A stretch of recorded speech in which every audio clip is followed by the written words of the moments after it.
The comments on this video are insane, like really insane, dude. The comments on the comments on that video are not necessarily all that insane. It's we who are insane. It's society that is already not sane. So you look like a radical. I'm glad I'm dead. And I want please to hear remember what this is I want to hear what he sounds like real quick. Which we all know is not going to happen. People are always thanking God for the good stuff in their lives, but somehow they conveniently forget that it's the same God who does all the bad shit too. And he does a lot of bad shit. Oh God, I can't even. I'm turning it off. It's just so. I can't do that. Cat boys and black men in dresses. Just use stock images at that point. Last thing I want to read is comments from people who enjoy AI shit further than Homer Simpson singing Starlight by Muse. Yeah, I don't. It kind of scares me. I will say this much. I think it's very scary thinking about people who watch AI stuff and enjoy it. I don't know why, but as far as like art goes, I feel as though the humanity. I enjoy your intros. I mean, yeah, for like a brief meme, it's one thing.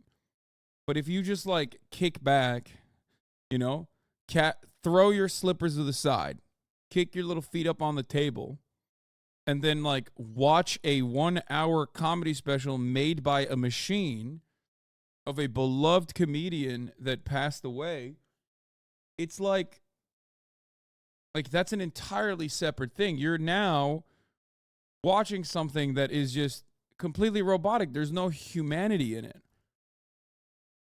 I do agree that like AI can be used, and I've said this before. I believe that AI can be used for fun little memes, or even with talented human beings, it can be used to I guess uplift the art that they are engaging with. Okay?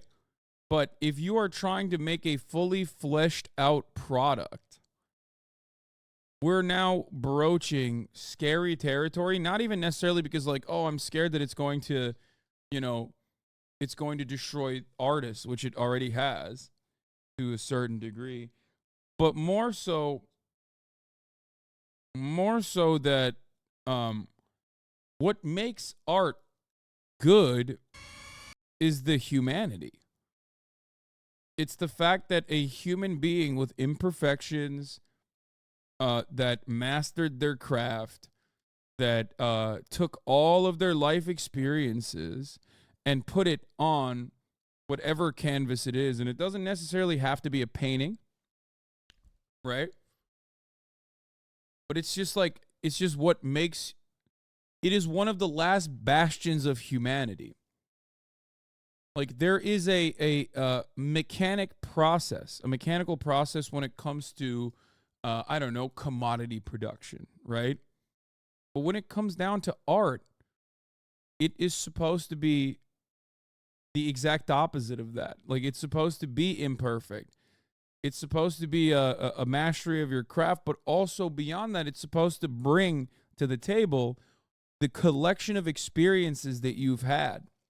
And I think that, I mean, I don't know, turning that into a machine process is one thing. It's fine for memes and whatnot, but changing that and making a fully fleshed out product that is supposed to be a market substitute is entirely different. And beyond that, the fact that people sit there and enjoy it blows my mind personally. It's like a little scary to me. I don't know. Because while all art is derivative, as the chatter pointed out, AI art is not a derivative, but rather a replica. So I don't know.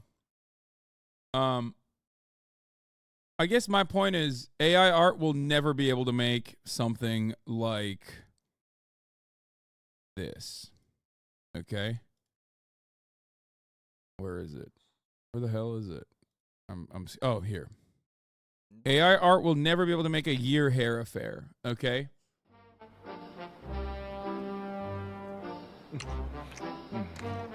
Like incredibly racist Chinese cartoon, okay, that is about Chinese history post World War II. AI art can never. Which we will watch in a little bit, but I am interested in some of this other stuff. Let's start off with this one. Another Monkey D. Houthi meme.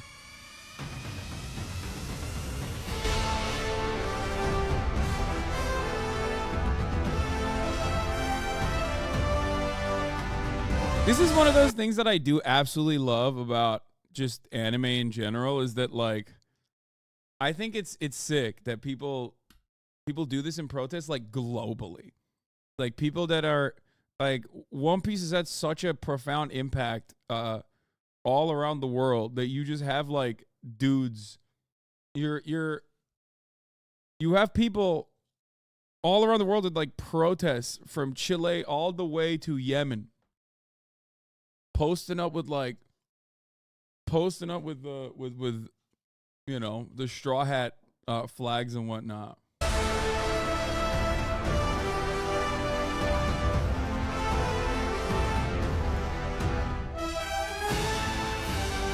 This makes me very happy. Wait, what? Grand Line meme? From the Grand Line to the sea?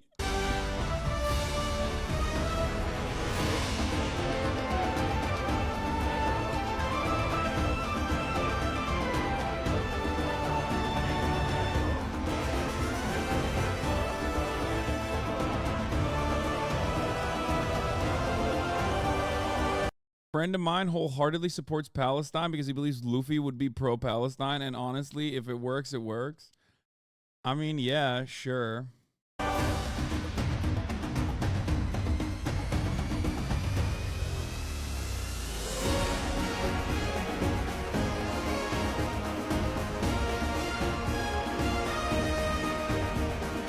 Moogie want us for Palestine. That's so sick. That makes me very happy. Co-opting a liberation movement for weeb shit. Listen, I'm not gonna sit here and act like One Piece is an easy watch, okay? Because it's not. It takes a lot of time to get to being a One Piece enjoyer, okay? It does. But I love it. And I'll just say it like this. Where I'm at now, oh my God, it just keeps getting better and better and better. And One Piece, I have to thank for that 100%. It's so good. It's so good. And I say this as like someone who usually hates a lot of the baby shit. Like, and there's a lot of baby stuff on there. There's a lot of goo goo gaga goofs and gaffs on One Piece for sure. Like, but it's just always very unique. It's always very unique in the way that, like, you think about it, and it's like, it's not like a regular shonen, but like the fact that so many of the characters have such unique powers and unique talents. It's not just like about, you know, being the strongest or anything, or it's not about like punching fast. Oda tweeted Luffy would support Gaza. I high-key doubt that he said anything about Gaza. I would be very shocked if he did. No. I think Oda at this point is literally a deity in and of itself. So I don't think that he would say anything of the sort. That's why hockey ruined a little bit of the series. I see what you mean by that, but yeah, bro, Goda has a Netflix bag coming his way. Multiple Netflix bags, okay? I'm sorry if you think that he's going to touch on anything. He's just going to let the chopper do the talking, okay? And in this situation, I don't mean Tony Chopper. I mean, and I don't mean a weapon. I mean the pen and paper, okay? That's it. He just lets the chopper sing. That's it. He just puts whatever... he feels the need to put in there inside of those papers, okay? One Piece is halfway through Wano. Are you going to read it or watch normal anime after you catch up? I recommend the anime. I mean, One Piece is not fully up to date. I didn't realize. That's crazy. One Piece itself is like directly is mutual aid, which is crazy. I am currently on Whole Cake Island. Comic book superheroes or anime superheroes. I mean, it's whatever. It's fun. That's it. As morbid as it sounds, Luffy freeing Palestine from the oppressive world government and Israeli oppressor would be 100% an arc in One Piece. I mean, there is an equivalent in Skypiea, I think. Skypiea is kind of like Skypiea basically is a one state solution. And Wano, really? I haven't gotten to Wano yet, so don't explain that yet. Most arcs are like that. Okay, Kraut using... So this is Fredda, who I've never actually watched, but sometimes I see their posts, and some of them bang, doing a video on Kraut using liberal political theory instead of history. And I'm actually a little bit fascinated by this, so I'm going to watch this. This is how Kraut opens his video on how Denmark invented social democracy, by slamming a stack of books onto his desk that includes Why Nations Fail and The Origins of Political Order. There's a lot of problems with his use of sources. Hold on 1 second. I gotta take care of a chatter real quick. There you go. When it comes to history, chief of which is that it's I knew it was almost coming. I knew it was coming, and it had to be done. Okay. This is like the one chatter, like so much worse than Megaphonics. Like not even close, dude. Not even close. And I clap him all the time, and he just doesn't stop chirping. He just does not like. At least Megaphonics has his own interests, right? He has his own unique interests, and he's constantly trying to drive the narrative to whatever his unique interests are, okay? Whether it be electric vehicles, Tesla, Elon Musk, yada, yada, yada, okay? But, like, Hidejo is always, like, he just strikes me as the type of dude who's, like, such a power user of this community, but also always talking about how he doesn't want to be here. Like he's got chirps for everything, okay? Like 11:30 on a Monday, I'm covering news. He's like, "Oh, here we go again. It's news time. Oh, can't wait for him to react to some dumb comments from the chat." And it's like, "Bro, you're the dumb comment. You're the dumb comment that you want me to react to while simultaneously talking about how I get stun locked." It's like a self-fulfilling prophecy every time. And I knew it was coming. I knew the chirp was coming as soon as I clicked on this video. 33 minutes, and it's not going to be immediately like a goofs and gaffs, fun ha-has. It's coming. Someone's going to be like, fun day. Okay. It's like, yeah, bro. It's fun for me, okay? Maybe not fun for you.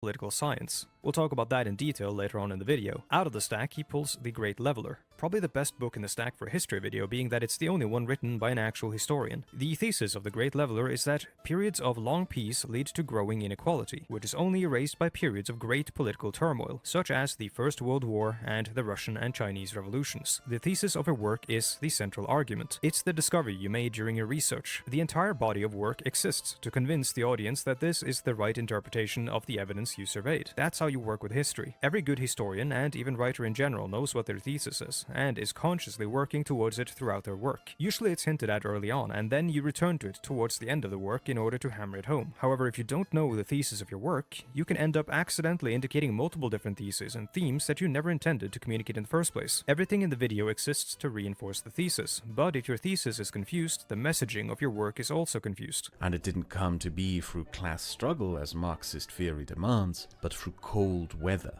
We're going to analyze what Kraut's message is, what sort of thesis he's trying to convey with his videos, and how it fits into a larger, somewhat under-communicated ideological project. This video was I think it's really interesting. The reason why I find this fascinating is because, like, there are so many people now that have, like, 100% pivoted.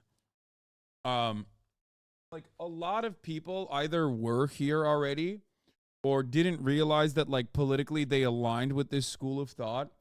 But a tremendous number of content creators, I think, online that are in the political sphere, specifically on the debate front, I would say, like dudes that are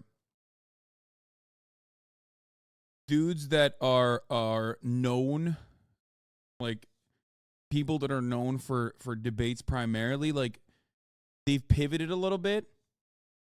And I've seen throughout my last 10 years of being a political commentator, someone who worked at a political network, I will say, like, I've seen attitude shifts in the past, and I experienced it personally. I was on the receiving end of a lot of criticism and commentary, even back in the Young Turks days, from, like, people who fancied themselves to be, like, atheist guys, like the atheist skeptics that under the Obama administration made a full pivot from criticizing Christianity with George W. Bush to, under the Barack Obama administration, starting to criticize Islam and saying that Barack Obama was basically a defender of Islam, and he was, like, too kind to Islam, and he's known as the drone king for a reason.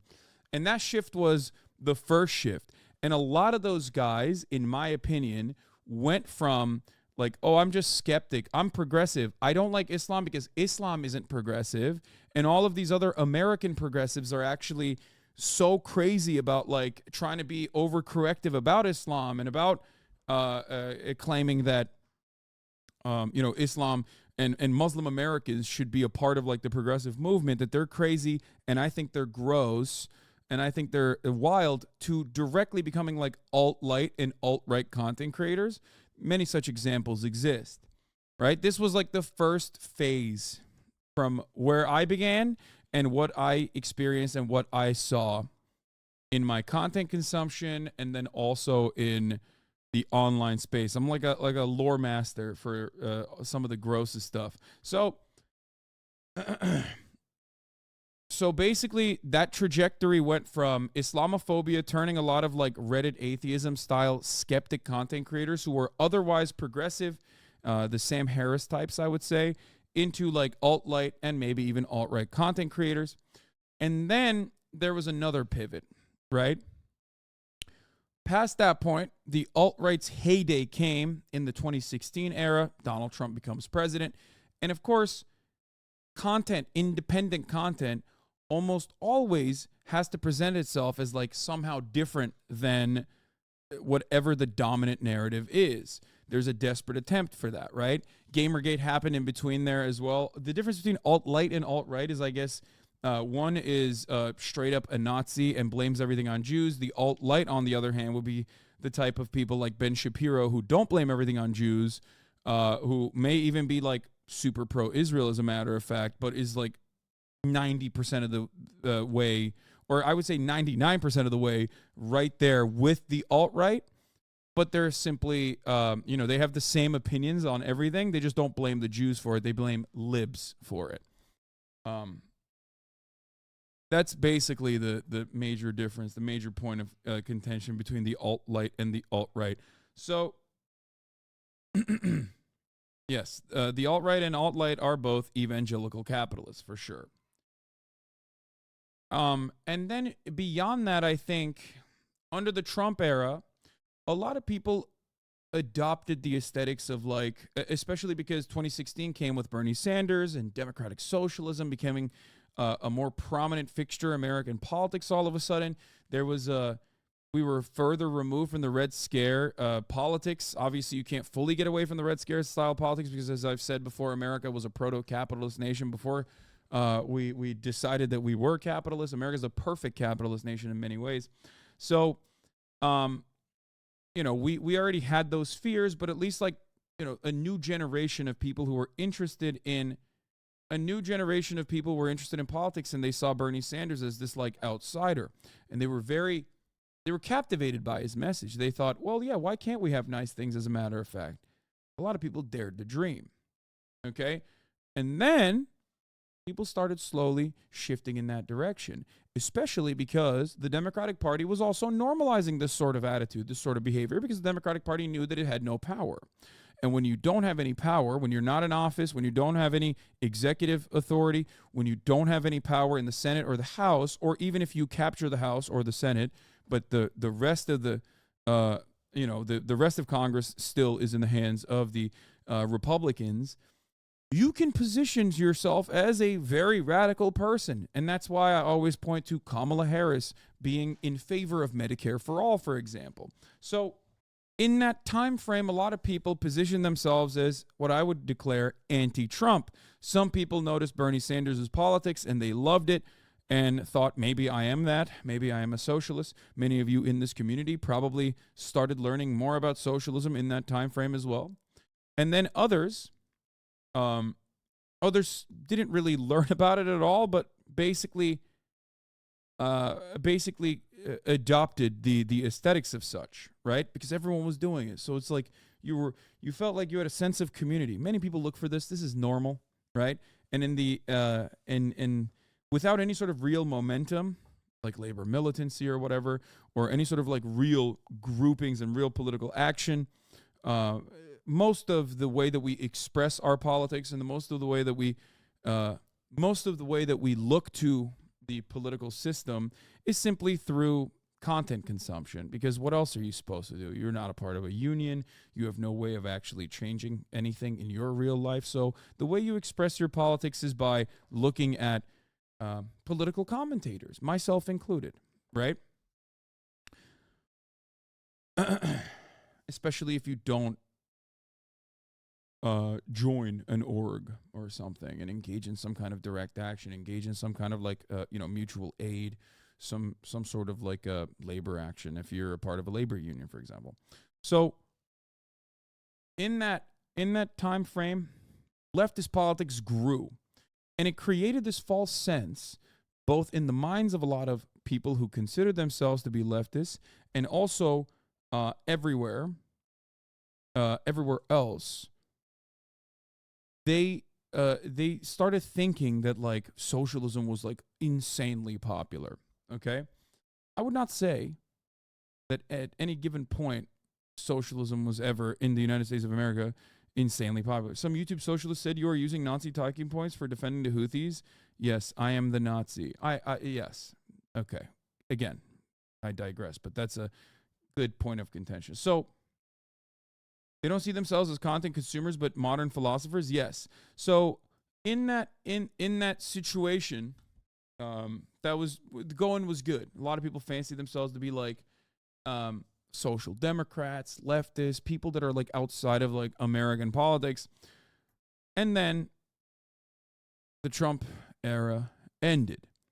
And when the Trump era ended, one of the things that I said to you here was that we were going to go back to Gamergate style culture war politics. Many people were going to check out of politics altogether.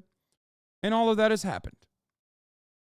In this time frame, once the Trump era, or at least the first Trump era, ended, a lot of people stopped paying attention to politics. As a matter of fact, many people voted for Joe Biden specifically so they would stop paying attention to politics. Okay? They wanted to go back to brunch. They wanted to watch the Hasanabi broadcast uninterrupted with an ad break. So they subscribed for $5 or for free with the Twitch Prime. Okay? Yeah. Or they got gifted a sub if they were lucky. Here's a 3-minute ad break now. I digress. Let's get back to the main point. So, a lot of people gave up. I was there when you said this will happen. I didn't believe. Yeah.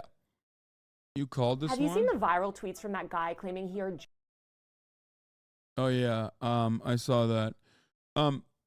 Anyway, let's continue. So, when Joe Brandon came into power, we got back to the culture war stuff. And it took around 3 to 4 years, but we're finally there. We're at peak culture war silliness. And a lot of those people that had fancied themselves to be radicals, some of which went right, which is normal. A lot of political commentators went right to varying degrees. Some of them went right during COVID and decided they're actually anti-vaxxers, and actually then they're like MAGA communists and they're patriotic socialists, whatever. All of this nonsensical, anti-materialist ideologies that were merged together in an effort to capture a new market. Because many of the guys that you watch are ultimately content creators themselves, myself included. Okay? My job is to entertain and educate as best as I possibly can. And that is the main purpose of many of the content creators that you watch, as long as we're being charitable. But then there's a secondary interest there. Here's the thing. I do a lot of dumb stuff. I do a lot of dumb content. I do a lot of collabs. I do some gaming every now and then. Don't get mad at me and say, Hassan, you never game. That is where I capture a broader audience, right? Maybe I even cover drama every now and then, internet drama. That is where I capture a major audience. My politics doesn't change. But if you are a purely political commentator, content creator, right, and you don't feel like you can do that other stuff, you change your politics. And many of these people did that. Many of these people changed their politics and tuned it specifically so that they could capture a newer audience. They moved around with the wind. And of course, there's going to be people who watch those content creators, given that they have no foundation for their politics and given that there's no way to express their politics, and the only politics that they can express and is through their content consumption. It's a signifier. I'm a fan of this guy. I'm a fan of xylitol. All right? He tells it like it is. I'm a fan of Methuselah. He really dukes it out in the marketplace of ideas. He's really giving it to those guys, and I like it. I get to use his talking points against my interlocutors in my own life, and it makes me feel smart. That's what a lot of people watch stuff for, and it's the same. It's the same for myself. I mean, that's the same for my community as well. So, a lot of this back and forth within these communities turned into petty drama masquerading as like real broad politics, real seriousness, real serious politics being done. We have to clean up our backyard. We have to do stuff about the enemies that are hiding in the shadows in our movements, right? And I'm so geared towards seeing that as like that as wrecker behavior and as like petty, personal, selfish, self-interested, and unproductive and unserious commentary that I often don't touch it, right? I don't touch it at all. I would not by any means say that I'm a believer in Marxist orthodoxy, as I'm sure you guys are aware of, right? I care about incremental gains. I care about a broader message. And I care about changing people's lives, at least for future generations, for the better. And I believe that that's the reason why you can have a broad swath, a broad array of different political opinions, as long as people are moving the needle in the correct direction. That's what my stated goal was always, and it still will be, right? Boof Thy Ego, thank you for the 5 gifted subs. So, I guess my point is, we are now in another shift. We are now in another shift in the political commentary sphere that is albeit marginal and completely insignificant in the grand scheme of things. But that shift that we're at now, John Niddle, thank you for the 5 gifted subs, is the shift of liberalism. People fancy themselves to be European-style social democrats, but not adjusted to American politics, right? This is where we're at now. And I see it every day. I think a big signifier that you are watching someone or reading someone's takes that is a part of this shift is if they are consistently trying to attack other content creators that are also on the left. And not like the Jimmy Dores of the world, but instead like people who are marginally differentiated from their position and making a mountain out of a molehill and telling you sweet nothings about how serious this actually is. You don't understand it. This is the most serious distinction. This person is actually supporting genocide when it's not actually a genocide that person is supporting at all. It's just marginal distinctions or marginal differentiations in American imperialism, I guess. Another thing is like using terms like tanky. That's another great one. It's like we have to clear out tankies from our communities. Something I've seen quite a bit being talked about on Twitter, especially, has been the attitude that it's like if we don't try to tamper, if we don't really squash the really crazy guys in our movement on the left, us progressives, we're going to start losing political battles. Now that is, if you're like a real one,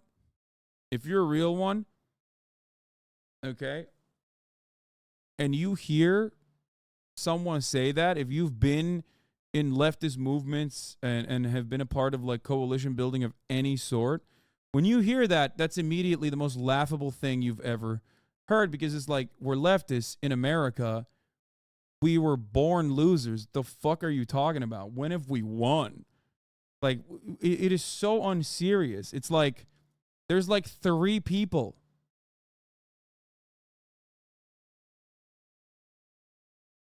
Okay?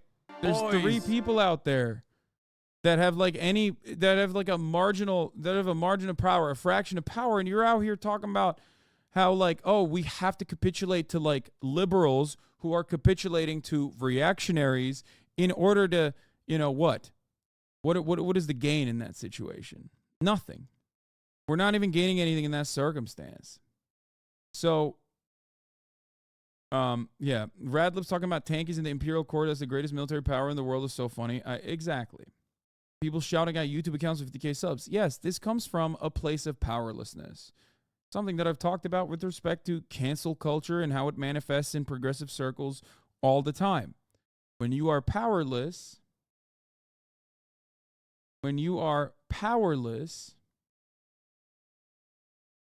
you try to lie to yourself and make yourself feel like you have some semblance of power.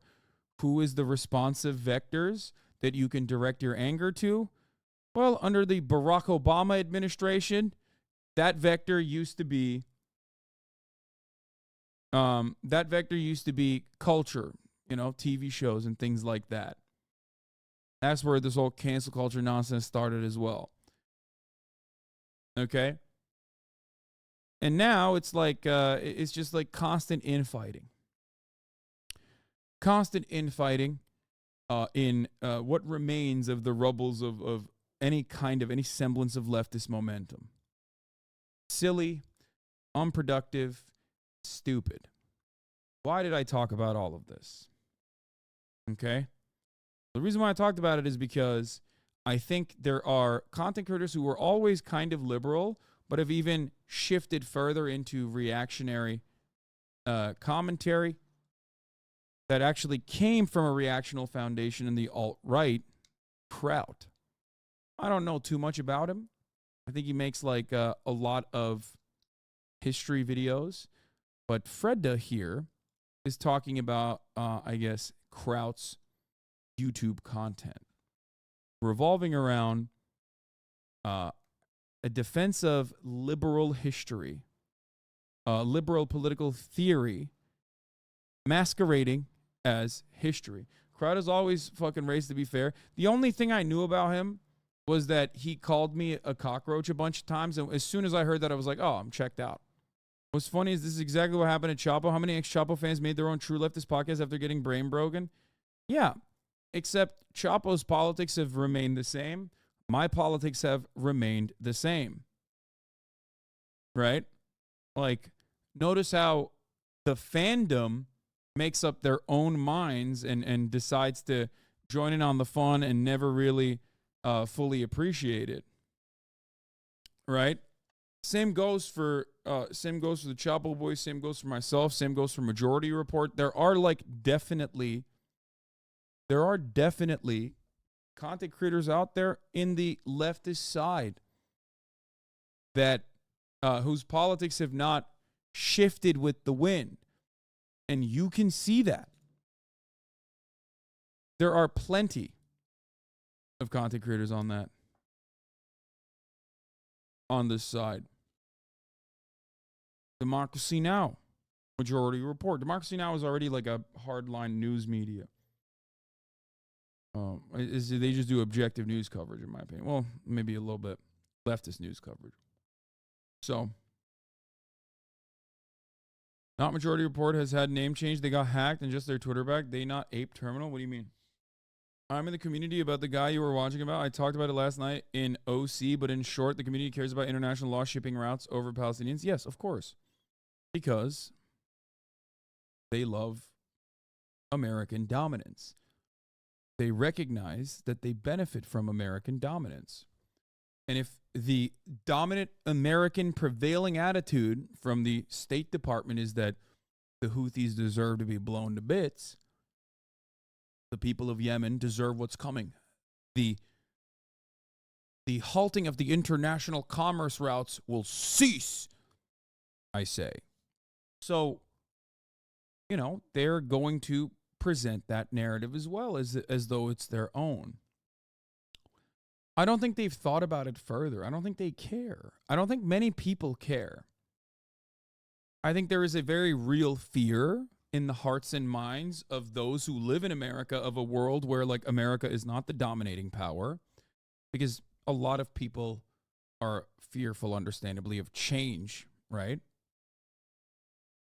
But overall, I don't think they're just genuinely making arguments because they absolutely care about, merchant marines or whatever.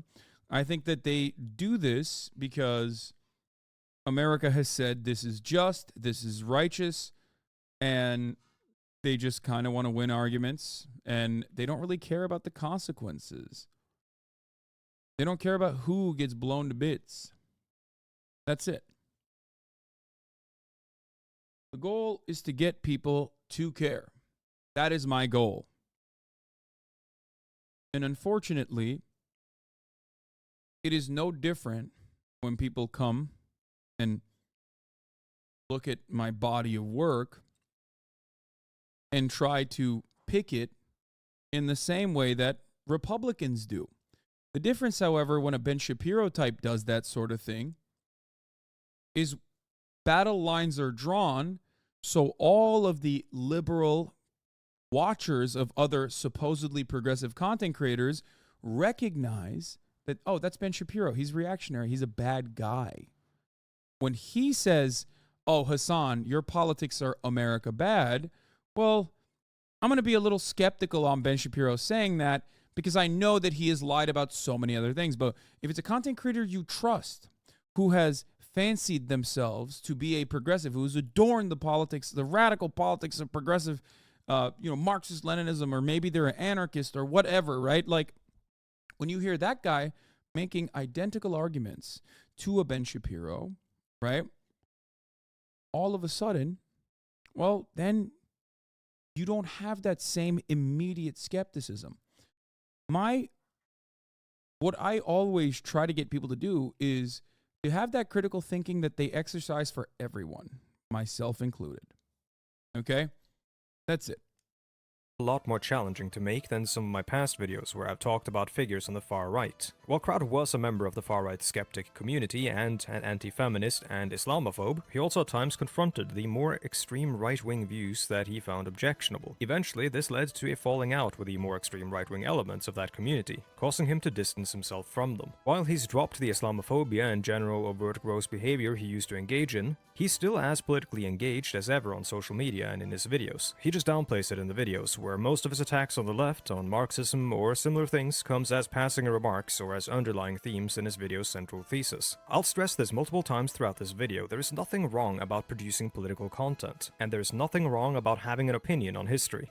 Nowadays, Kraut is center-right, and much of what he says sounds reasonable at a surface level. Everything needs a lot of unpacking in order to understand how he's not really teaching history so much as simultaneously creating an impression of history and wielding that impression to communicate a political message. Yeah, Sargon of Akkad is a great example because, like, many of the people that despise Sargon of Akkad and have been primed against Sargon of Akkad because they know that he's like a weirdo alt-right figurehead now have Sargon of Akkad's politics when it comes to defending American imperialism, right? And they don't even think about it because Sargon of Akkad is in the rear view mirror, right? So you don't even think about that. But like, there's never a question among so many as to why they are almost identically in line when it comes to foreign policy with so many figures that they hate. Something that I saw on Twitter was about like a Brianna Wu saying some stuff. I don't remember what it was, but like there was a guy underneath Brianna Wu saying, I can't believe the left got so radical that you're out here and I'm agreeing as a gamer gator. I'm agreeing with you. And it's like, yeah, that should cause you to really reconsider. Do you think it's actually the left that went too left? Or do you think it is your politics that are so malleable that you were duped into taking more reactionary positions? So I beg of you, if you yourself are a content creator that watch me, or if you are a fan of other content creators, and you notice that like their politics so perfectly align oftentimes with the American State Department when it comes to foreign policy, just question it a little bit. What am I doing here? Am I thinking about this with the impact? Am I thinking about this with the intent that the American government has here? Do I believe the American government's intent? Maybe I should try and match it to what the American government has said and what the American government has done in prior instances of conquest. Okay? What is this? KPFK used to be good too, but now it's too extreme. They were the first news station that pumped out the film Loose Change, but years later, QAnon took Loose Change conspiracy and made it theirs. Yeah, finally, the Gamergate and anti-Gamergate factions have found something they agree on, hating the left. Hating the left and also American foreign policy.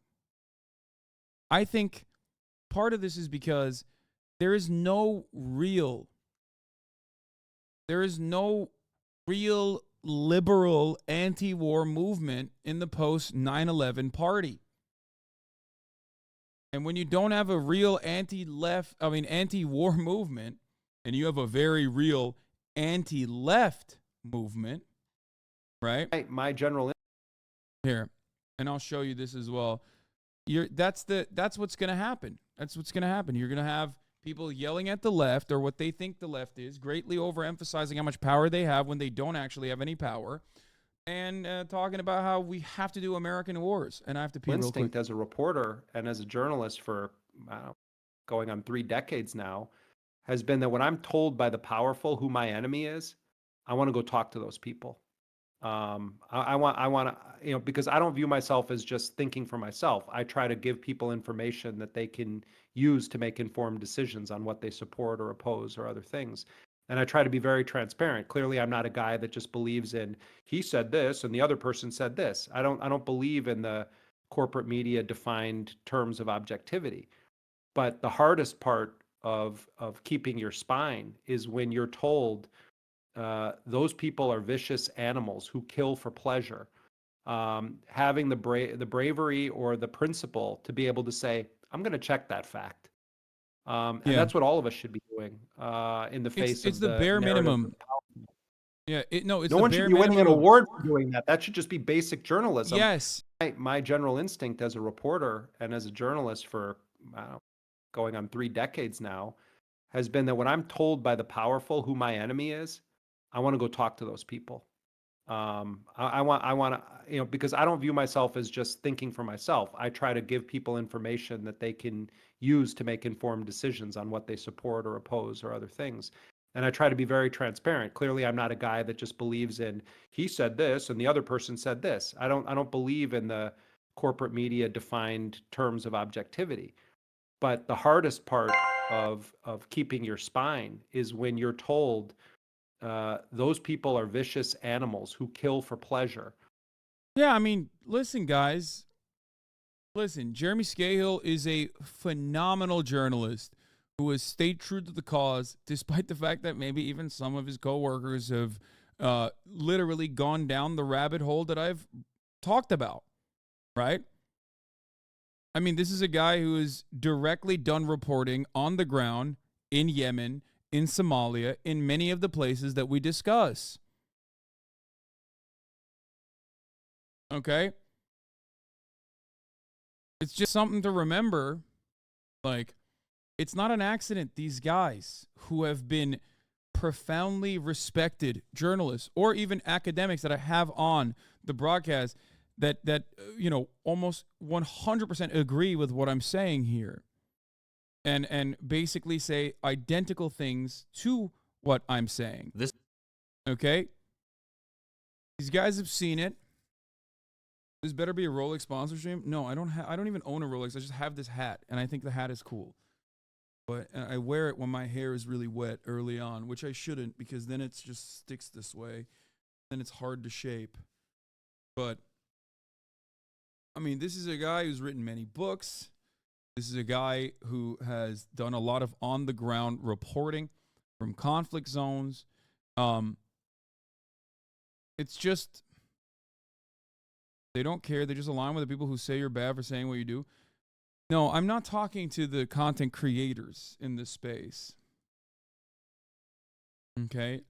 I'm not talking to the content creators in this space. I'm talking to the watchers of said content creators that also watch me. Okay? Lots of leftists today would have supported Desert Storm and defended the Al Maria shelter bombing because Iraq jeopardized the international oil market. Yes. This is why you should open the guest spots to right-wingers more. At least Bradley has shown how deep down we are all the same things. We just differ on how to get there. Shouldn't we also question things when it comes to Ukraine and give that same level of skepticism? Is it just because Russia bad that we don't use the same critical analysis when it comes to Ukraine? I mean, from the get-go, the left has been calling for a ceasefire. What are you talking about? You're talking to someone who has been calling for a ceasefire from the jump and has been punished for it viciously. The very same content divisions that I talked about amongst like the ostensible pro-NATO supposed progressives came from Ukraine. I mean, that's like you're talking to a content creator, at least in this space, that has been tarred and feathered regularly about his takes, his consistent principled takes on what to do in Ukraine. And like, here's the thing, while a lot of people online, one thing I always say is, listen, if enough people are stupid and believe something, it doesn't matter what the truth is, okay? And of course, when it comes to the bipartisan consensus on American dominance, right, and American imperialism, people are going to believe whatever they see in the news because MSNBC, CNN, New York Times, and Fox News are going to be saying the same things with varying different spices on top of it. Okay, like there will be a little bit of a differentiation overall, but the broader goals are always the same. And why am I saying this? Because the Rand Corporation is in agreement with me. And like when it comes to what to do with the Houthis, okay? And that is mind-boggling when the Rand Corporation's analysis is identical to what, Twitter tankies are supposedly saying.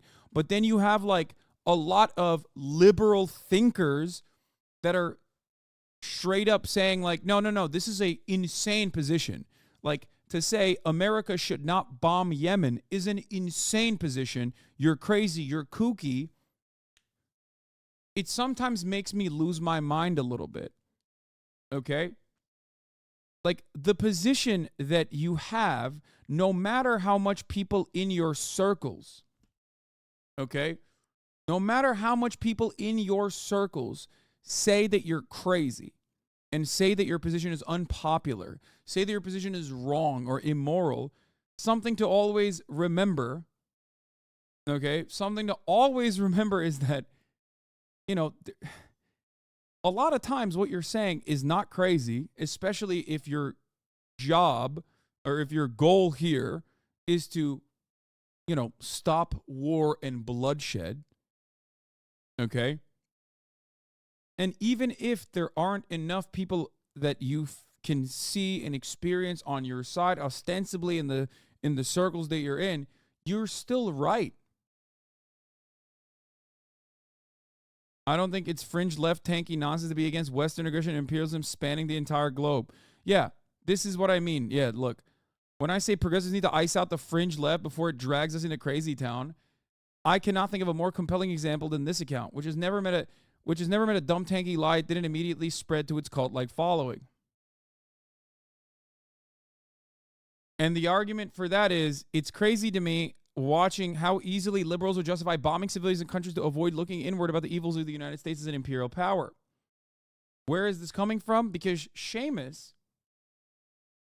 who lives in Beirut, okay, tweeted, "Let it be known tonight that the United States bombed multiple cities in a different country in order to protect Israel from suffering economic damage while it conducted a genocide." And that's precisely what happened. That is exactly what happened. That is objectively what happened. Okay? The difference is whether you agree with it or not. Okay? The problem is a lot of liberals look at that and go, yes, I agree with it. Right-wingers look at that and go, yes, I agree with what America did. But especially for liberals, they don't want to come to terms with why this happened. So they look for like other reasons. They'll say things like, well, this is disrupting international trade and commerce, right? That's why it had to happen. Okay? Hassan, can you source that say the shipping lanes were all pro-Israel? It's not. Not all of the ships that they took over were pro-Israel. It's ridiculous. Okay? That is a ridiculous take. No, it was a blockade on the Red Sea. Okay?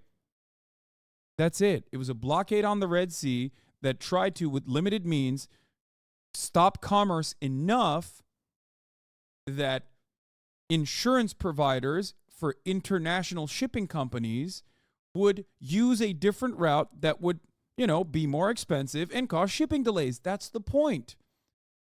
It's not about like, oh, every single ship is a Zionist or whatever. That's not, and I don't know if that's a good faith question. I'll be honest with you. Okay? Anyway. But once again, we're having a conversation that is totally beyond the point, because ultimately, guess what? That's my first point was that this is correct.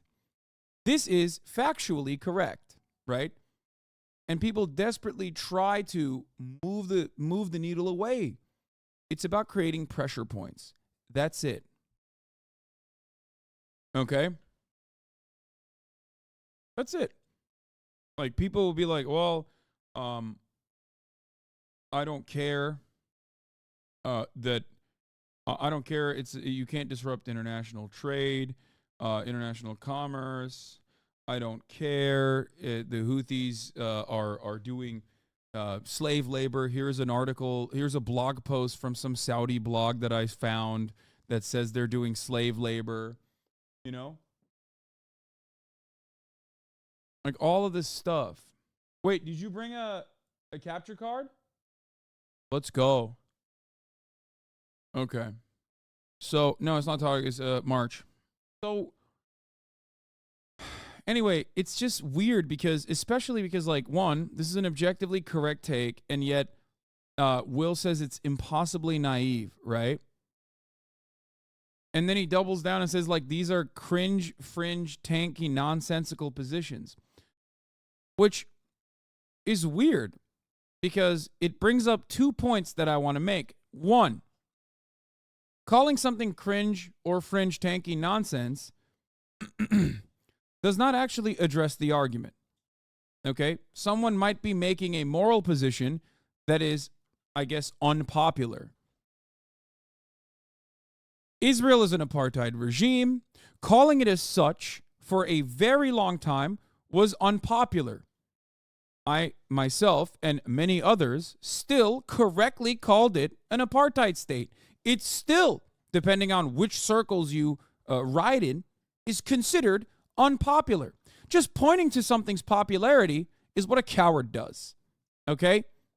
Address the issue and address the actual points instead of saying, this is unpopular, this is fringe. Now, the second point I want to make, however, with respect to bombing Yemen, is that it is not a fringe position to say America shouldn't bomb Yemen.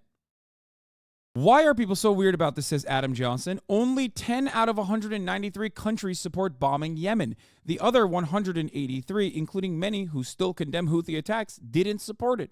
153 states have voted instead to de-escalate via ceasefire. The US and UK are objectively the fringe party. So why do liberals make this bad argument all the time? In all of America's conduct globally, in the overwhelming majority of American conduct globally, in how America carries itself, they only are able to do it because they are America. Okay? Worldwide, the UN does not agree. The United Nations does not agree with the sanctions placed upon Cuba. Not only is it immoral, but also the rest of the world sees it.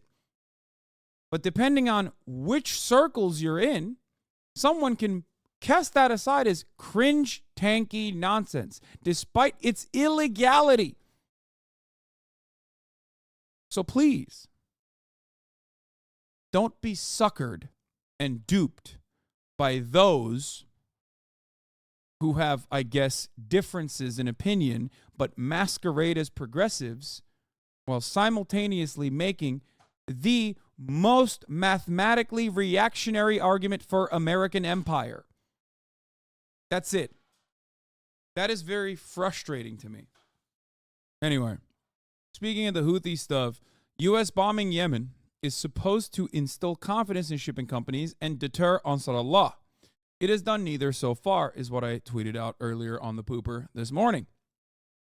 We have, however, dropped millions of dollars worth of munitions on one of the poorest countries on the planet who our proxy was doing a genocide to until recently. Some fans claim my politics have changed since 2019, not realizing that their positions have probably gotten more reactionary in defense of U.S. foreign policy, especially when Trump isn't the one championing American imperialism. This was after my Dan Crenshaw debacle, where I openly was talking about Dan Crenshaw's support for the ongoing genocide in Yemen. That was the American support for Yemen, but that was the Trump position. That was the Trump administration. So many people at the time, many liberals at the time, were very mad about that for two reasons. One, because you don't have to directly criticize America's actions, okay? You were criticizing Saudi Arabia, which is somehow removed from America's actions, I guess. Okay? So that's fine, because that's another brown country, right? And those very same liberals now that adorned the mantle of progressive politics are caping for the exact same type of policy, maybe even worse, because now it's a direct bombing campaign when it's Joe Biden doing it. This is not how you do serious politics, okay? And this is not a good counter to that. Your politics kind of just boils down to America bad at this point. Failure to differentiate between the Houthis and Yemen civilians is an example of this, to which I replied with, I think aiding and abetting Israel's ethnic cleansing campaign in Gaza is bad. I think not dealing with the Red Sea blockade through peaceful means like a ceasefire is bad. Many hogs yell at me about how my politics are simply America bad, but you never show why America is good. Okay? This is not a counter. It's not a counter to just go, oh my God, your entire politics is America bad. This wasn't a good counter when this was the prevailing dominant Republican counter to any kind of liberal or leftist anti-imperialist position, anti-war position, because that is where I first heard these kinds of takes. It was from the likes of the Steven Crowder supporters, from the likes of the Ben Shapiro supporters of the world. Okay? And now I sometimes hear about those exact same things from the likes of those who fancy themselves to be progressive, and they desperately try to find a reason as to why they actually are defending American dominance, but progressively. There is no real progressive way of defending American dominance. You end up becoming the guy who's saying Raytheon is actually very pro-gay. You end up doing the exact same thing that Israel is doing, pink-washing genocide, whitewashing genocide. Well, you don't understand. Hamas runs Gaza. Hamas is throwing gay people off buildings, off of rooftops. Hamas is ISIS. And that's why we have to kill everyone in Gaza and forcibly displace them. Yeah. Prevailing narrative always is. Yeah, so true. Every bread tuber says your position is just America bad, but they never say how America is good. They just default to America is a net good despite the bad shit. I know. That's the main point. Nobody ever says, here's why Hassan is wrong. America isn't bad. They just move on. They literally just say, oh, Hassan has no real analysis here. He just says America bad. He rides for the Houthis because they're against America. That's it. Like as though that's all I do. That's all I do. I just sit around and just say, I love the Houthis. They're so sick. I wish I could live in Yemen amongst the Houthis. They would love me, and I love them. Like as though that's my and the only reason why I'm saying these things is because they are against America. Like that's copium. That's copium from the other side. It's a very cynical way to approach your interlocutor's arguments in bad faith. Watching the Houthis get bombed is like being a janitor looking out the window of the Death Star and wondering if I'm one of the good guys. Yeah. Is there an enemy of America that you believe is actually the bad guy? I mean, think about it. I've talked about Russia plenty as being the bad guy in Ukraine. There is no good or bad. There are people who have material interests in the way that they operate. Okay? And when they answer to why is America good, why America is good, they proceed only comparing to other nations. Anyway. A big part of my commentary, what is this? We will restore security to both the South and the North, says the Prime Minister of Israel. Nobody will stop us. Not The Hague, not the axis of evil, and not anybody else. Just some villain shit. That's crazy. Anyway. That's where it stems from. I think a lot of people don't want to examine American foreign policy and its impact globally and want to simply justify it by saying, well, the people that we're bombing hate gay people. The people that we're bombing, I mean, we do this with the Taliban. We did this with the Taliban. We did this with, we're doing this with the Houthis. We did this with Saddam. We always do this. Whoever we interfere with, whoever's affairs we interfere with, okay, we always masquerade as though we're doing it in a humanitarian way. Okay? No, you don't understand. We're humanitarian. We're doing a humanitarian mission when we blow up positions in Yemen. You don't get it. Like, you're so stupid. Israel is doing a humanitarian thing when they are blowing up Gaza because they're taking out Hamas. You've been talking a lot about your ostensibly leftist haters and would like to assure you that there's a lot of left-wing people who have much better opinions. This isn't even me talking about my haters. This is just something that guys, there's a reason why I don't like specifically name names. It's because this isn't about drama and clout. This is about what I have experienced within the fandoms and the broader community of like the online left, I guess. Okay? It's more so about liberalism and how liberalism tries to mask itself as like something different than the reactionary politics of conservative Republicans. That's it. This has nothing to do with this is never about a specific person, ever. It's never about one person. Although many people do look at this kind of stuff and will clip it and will try to use it to their own means to continue inflaming this, stoking the fires of drama for personal benefit and try to act like this is serious political commentary. It's just something that I see across the board. If I want to talk about somebody, I'll tell you. Yeah. Guys, if you want to understand like the politics of people like this with the Ukrainian flag in the bio, the Rand Corporation is apparently a Kremlin think tank at this point. Because the Rand Corporation has said, decades of experience have shown the military efforts to dislodge the Houthis are unlikely to be effective, says Rand's Alexandra Stark. Instead of retaliatory strikes, the U.S. should favor a diplomatic approach. You are lost in the sauce if you are calling the Rand Corporation a Kremlin think tank. It's not, and someone says, you think Rand Corporation is a Kremlin think tank? Lol, Lamau even. It's not that I think it, it's that I know it. I see it. I witness it. Now I say it. Rand is, wittingly or unwittingly, doing the bidding of the Kremlin. It's impossible for them to hide it as they produce opinions which are designed to advance Russian interests.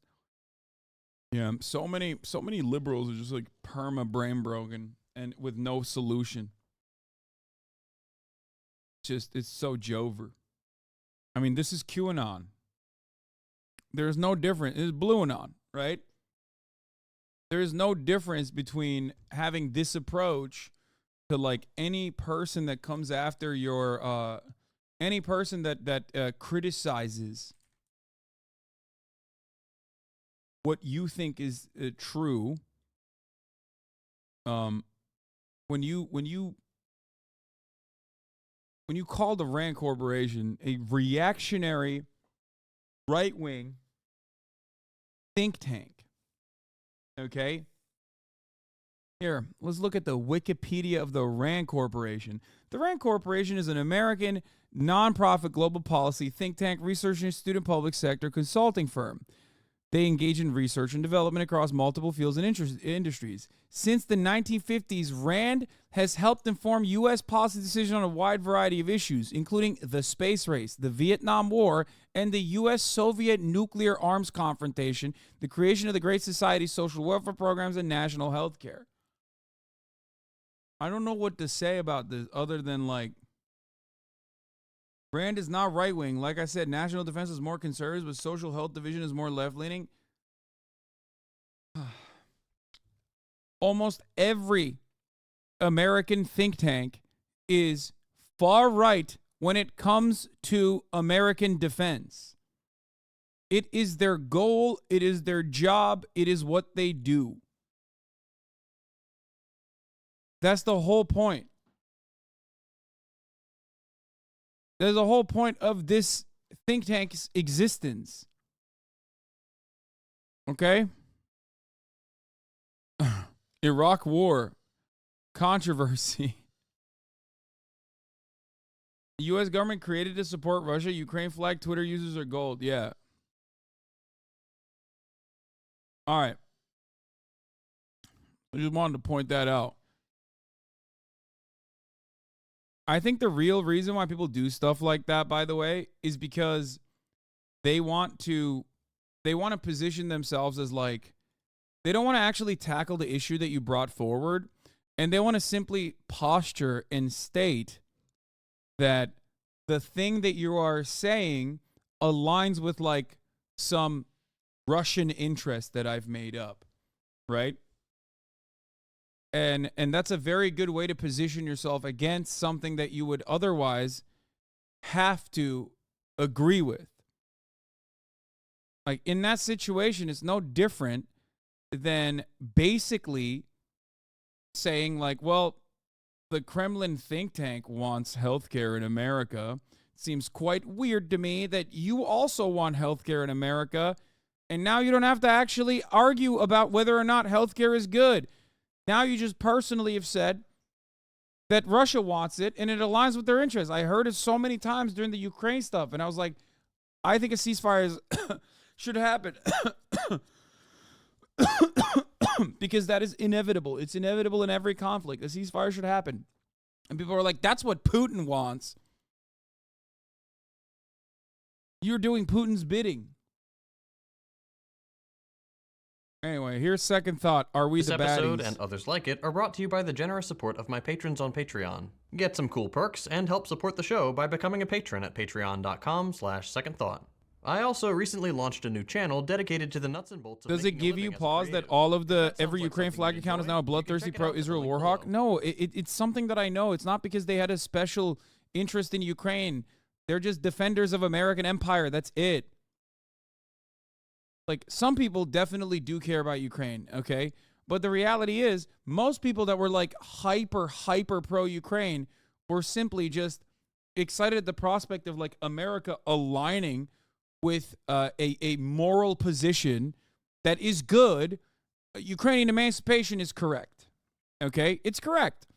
That is the correct, objectively correct moral position, okay? Russia should have never invaded Ukraine. Ukraine should be free of Russian invasion.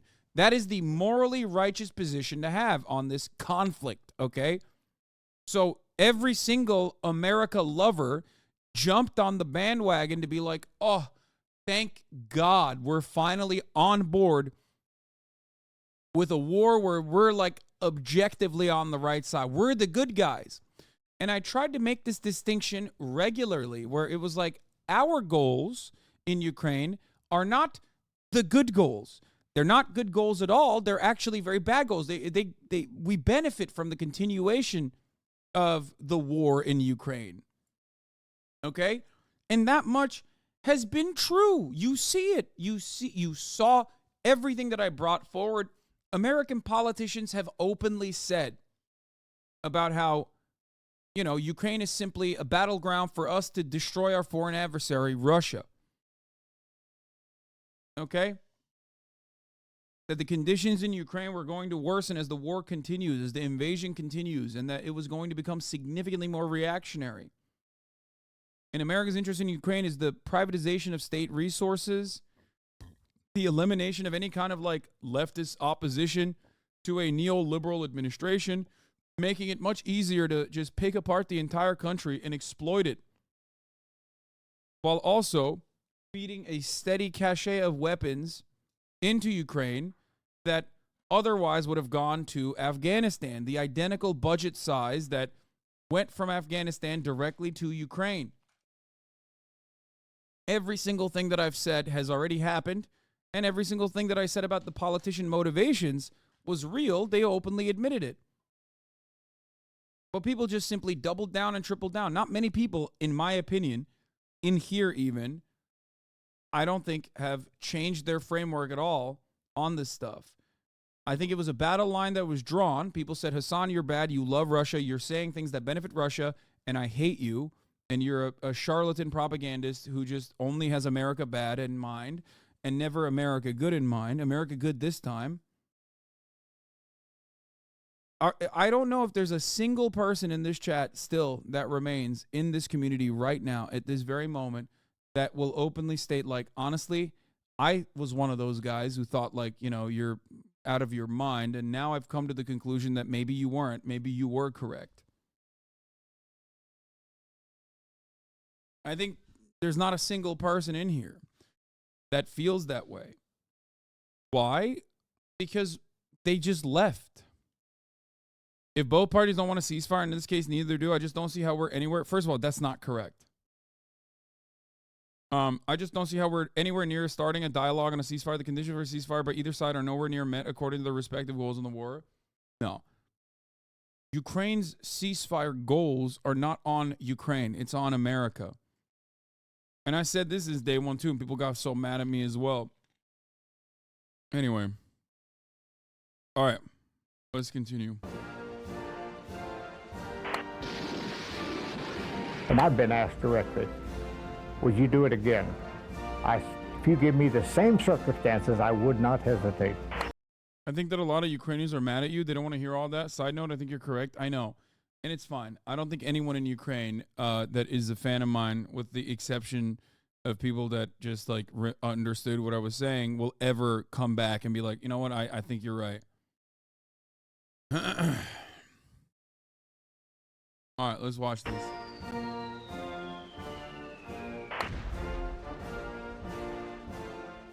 According to Doctors Without Borders, its hospital in northern Afghanistan came under repeated direct attack on Saturday from a U.S. AC-130 gunship.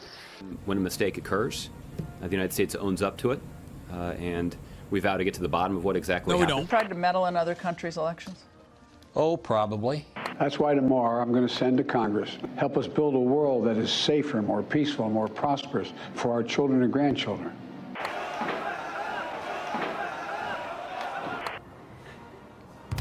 Are we the baddies? Honestly, I could just leave it at that. Not great.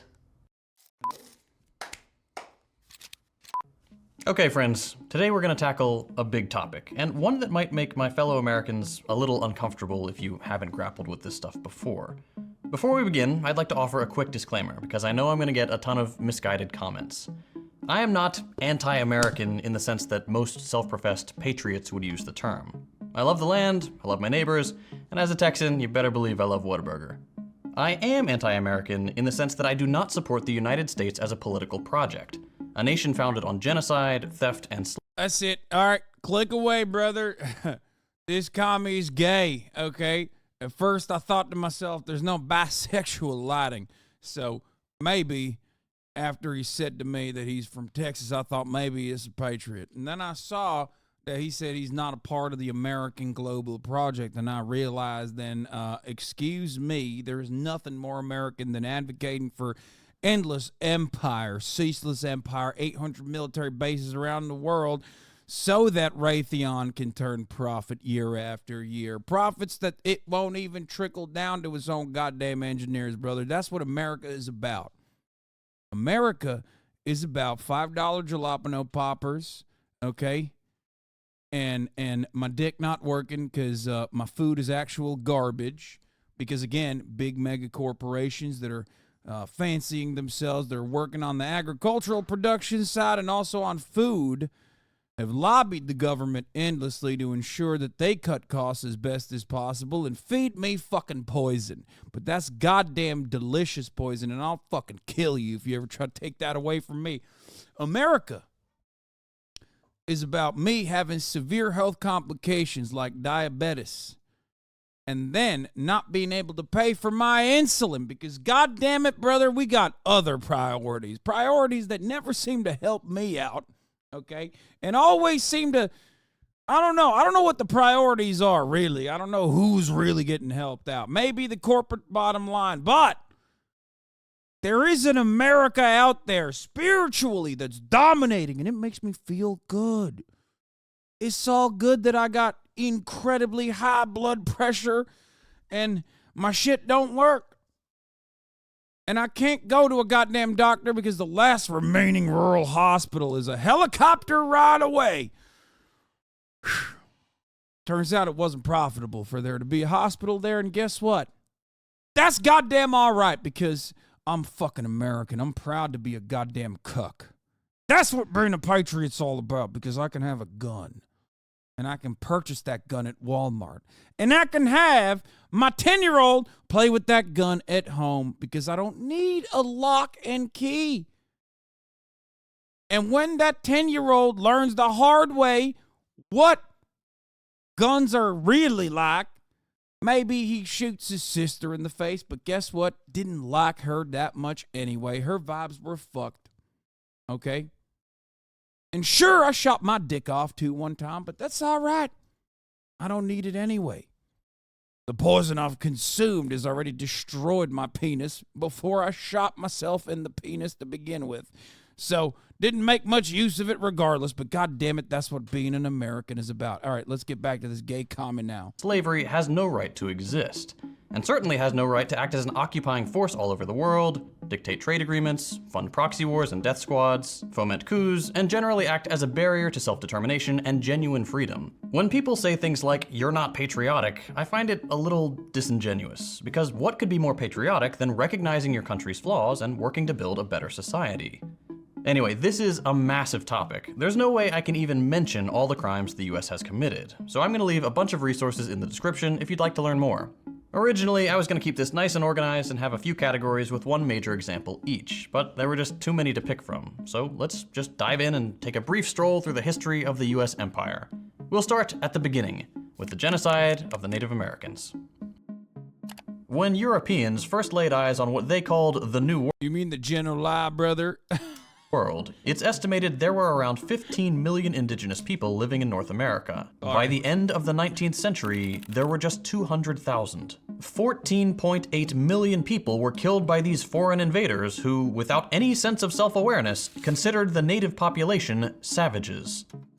Perhaps the most infamous period of the genocide is known today as the Trail of Tears, which lasted from 1830 to 1840. Excuse me. That seems quite a bit like a peaceful transfer of a indigenous population. Yeah, sure, a lot of people died in the process, but like, I mean, the ultimate goals are like they're away from the conflict, right? Why did the conflict begin? Well, let's not talk about that too much. What you have to remember is the white civilizing force there was just peacefully. Yeah, they were.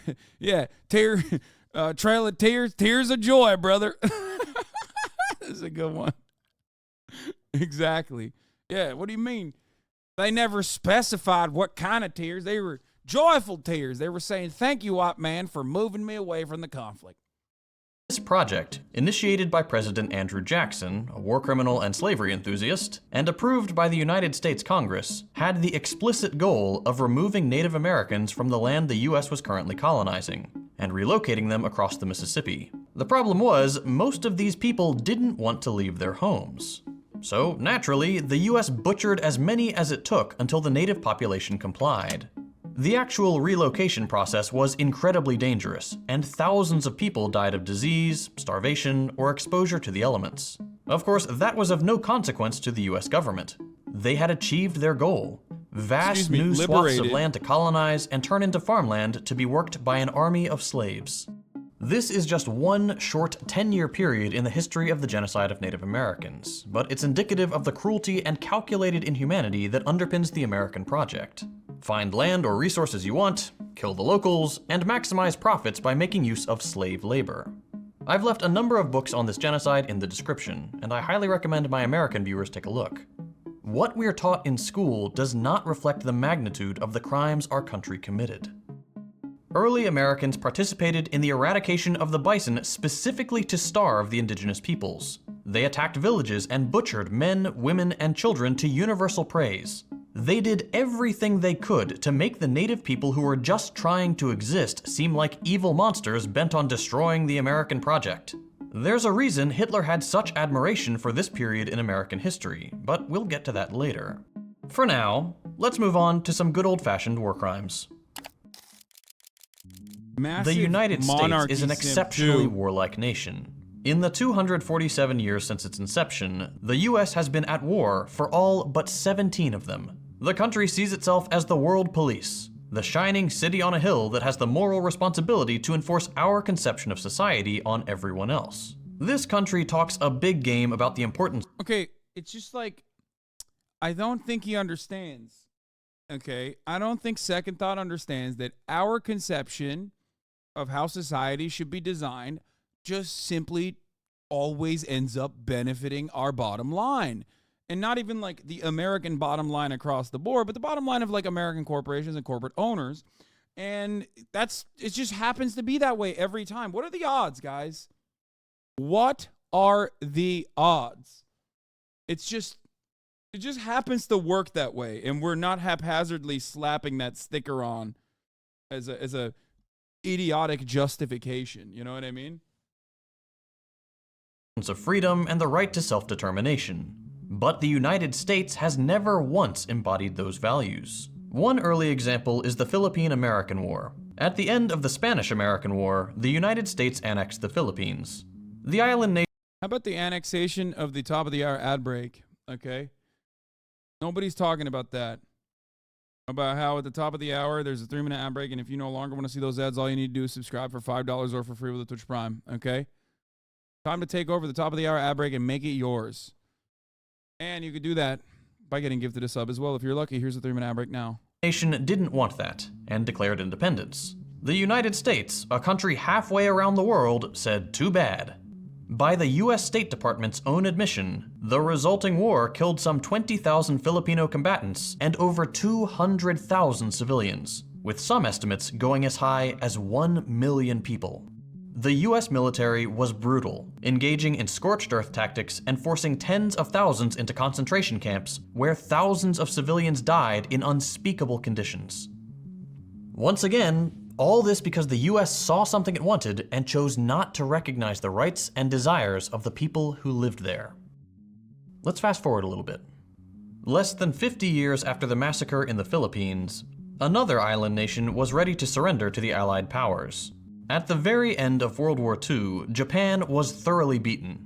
But even though the Allies were just beginning to celebrate victory, the United States had already set its sights on a new geopolitical and economic rival. The Soviet Union had grown from a pre-industrial backwater to the second most powerful nation on Earth in less than 50 years, and the US didn't want them to get any ideas. So on the 6th and 9th of August 1945, the United States dropped nuclear bombs on the Japanese cities of Hiroshima and Nagasaki, vaporizing over 200,000 civilians. There are those who attempt to justify the bombing, saying that it saved countless lives by ending the war.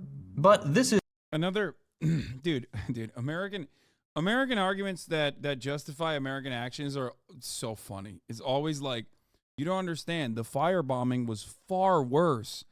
And it's like, dog, what do you mean? Okay, well, who was doing the firebombing? We were doing that too. Damn, this guy's good.